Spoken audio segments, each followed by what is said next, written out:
안녕하세요. 뉴리TV PD 유나 영양사 클라라입니다. 반갑습니다. 저희가 오늘은 네. 마그네슘을 다 가지고 왔어요. 진짜 많다. 왜냐하면 마그네슘이 종류가 되게 다양한데 네. 작용하는 게 조금씩 다르다고 하셨잖아요. 네. 근데 그게 너무 헷갈린 거예요. 맞아요. 보통 영양제 코너에 가면 가장 많은 코너를 차지하고 있는 게 오메가3, 네. 그다음 프로바이오틱, 그 다음으로 많은 게 마그네슘 파트예요. 그래서 정말 한 벽을 다 차지하고 네, 있는데 맞아요. 종류가 너무 많고 흡수량, 파우더형 여러 가지가 있기 때문에 네. 사람들이 거기서 이렇게 전시회 구경하듯이 막 이렇게 눈에 힘을 주고 막 이러고 계시는 분들이 되게 많아서 오늘은 마그네슘 특집입니다. 네. 진짜로 제가 마그네슘을 박사님이랑 한 것만 해도 5가지는 그렇죠. 되거든요. 네. 근데 저는 이제서야 그 5가지를 구분할 줄 알지만 마그네슘을 처음 구매를 하셔야 된다고 하시는 분들은 네. 그냥 아무거나 사면 되는 거 아닌가? 이렇게 네. 생각하실 수도 있을 것 같아가지고 네. 오늘 저희가 마그네슘 특집을 준비했습니다. 네. 네. 네. 그럼 박사님, 마그네슘이 뭔가요? 마그네슘은 다량 무기질이에요. 근데 다량 무기질 중에서도 우리 한국인들한테 제일 부족한 무기질 중에 하나가 칼슘과 마그네슘이에요. 그리고 너무 많이 이것도 마그네슘, 저것도 마그네슘, 그러니까 사람들이 이게 만병통치하게 왜 이렇게 마그네슘만 얘기해? 막 이렇게 얘기하시는 분도 있으세요. 네. 근데 그럴 수밖에 없는 게 우리 몸에 300가지의 그 효소의 조효소로 사용을 하기도 하거든요. 그래서 네. 우리 몸의 여러 가지 질환이라든가 이런 것들도 마그네슘이 부족한 부분이 많이 여기도 작용하고 저기도 작용하기 때문에 마그네슘이 각광을 받는 거죠. 네. 그러면 정확히 마그네슘이 어떤 기능을 한다고 설명해 주실 수 있나요? 마그네슘은요, 네. 너무 많지만 뒷주르륵 리스트가 있지만 네. 먼저 뼈를 만들죠. 그래서 칼슘과 함께 뼈를 만드는 기본 기능이 있고요. 네. 두 번째는 우리가 탄수화물 대사 ATP라는 에너지를 만드는 그런 데도 관여를 하고요. 네. 단백질 생성에도 관여하고 DNA를 만들고 유지를 하는 데도 관여를 하고요. 호르몬 조절도 하지 않나요? 예, 호르몬 조절도 하죠. 그리고 근육의 수축과 이완, 그다음에 신경계 조절, 그다음에 혈당 조절, 그다음에 혈압 조절. 그리고 저는 숙면에도 도움이 된다고 그럼요. 들었어요. 왜냐하면 근육이 이렇게 이완되니까 잠도 잘 오게 되고요. 그리고 신경 쪽에 작용하는 것도 있어서 좀 우울감 해소에도 좋다고. 우울감 해소도 좋고요. 또 어떨 때는 이렇게 짜릿짜릿한 그런 거에도 도움이 돼요. 확실히 마그네슘 기능이 진짜 많네요. 진짜 많아요. 예. 그러면 마그네슘이 부족할 때는 어떤 현상이 나타나나요? 마그네슘이 부족하면 일단은 신경 조절이 잘 안 되고요. 네. 그 다음에 근육이 수축한 그런 증상들이 있어요. 마그네슘이 더 부족하면요, 식욕이 떨어지고요. 그 다음에 무기력해지고 피로해지는 그런 것들도 많이 있고요. 그 다음에 뼈도 당연히 약해지겠죠? 위가 안 좋으신 분이라던가 또 연령이 많으신 분들 같은 경우는 그 마그네슘 흡수가 좀 어려우셔가지고 결핍되는 경우가 굉장히 많아요. 특히 요즘같이 그 사람들이 가공식품이라든가 패스트푸드를 많이 먹는 경우는 더더욱 결핍이 많이 되고요. 근데 마그네슘이 그 일일 권장 섭취량이 있잖아요. 네. 근데 그거를 넘어버리면 문제가 많이 심각해지는 건가요? 성인 남자가 19세부터 29세까지는 350mg의 권장량을 가지고 있고요. 그 다음에 35세 이상에서는 370mg 정도를 이제 권장을 해요.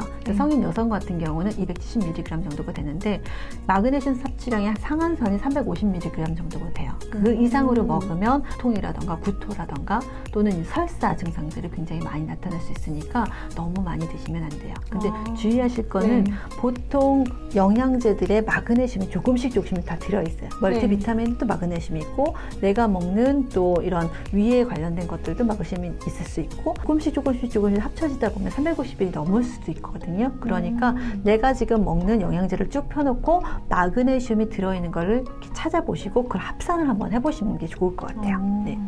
저는 이게 종류가 많으니까 또 욕심이 있어가지고 작용하는 게 다 다르면 하나씩 이렇게 땡!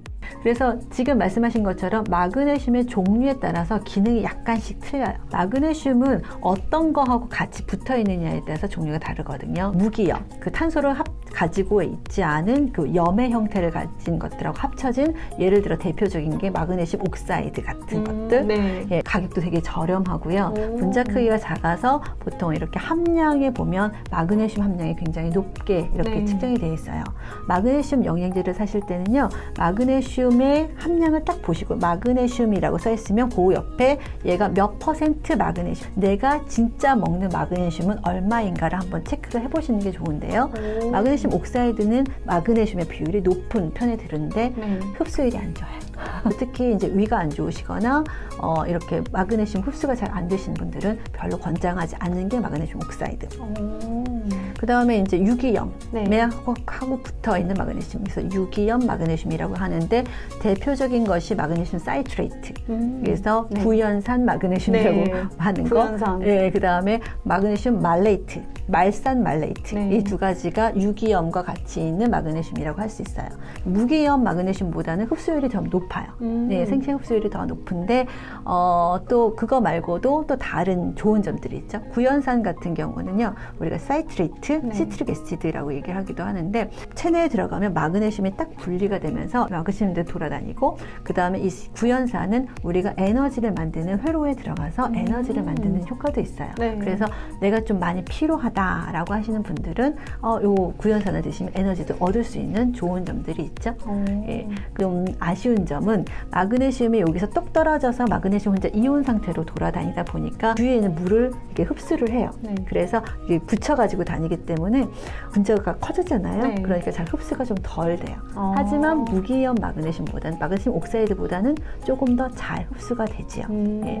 좋은 점은 또 한 가지 뭐냐면 이렇게 물을 흡수해서 다니다 보니까 변비인 분들이 변이 잘 나와요. 마그네슘의 효과를 얻으면서 내가 변비 증상이 있어서 그거를 좀 완화시키고 싶다라고 하면은 마그네슘 사이트레이트, 구연산 마그네슘을 추천을 드려요.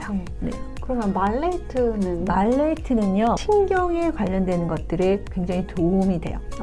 그래서 아까 말씀드렸듯이 내가 그냥 근육이 여기저기 아프다가 아니라 찌릿찌릿 아프다라고 했을 때는 마그네슘 말레이트를 드시는 게 훨씬 더 도움이 되죠. 네.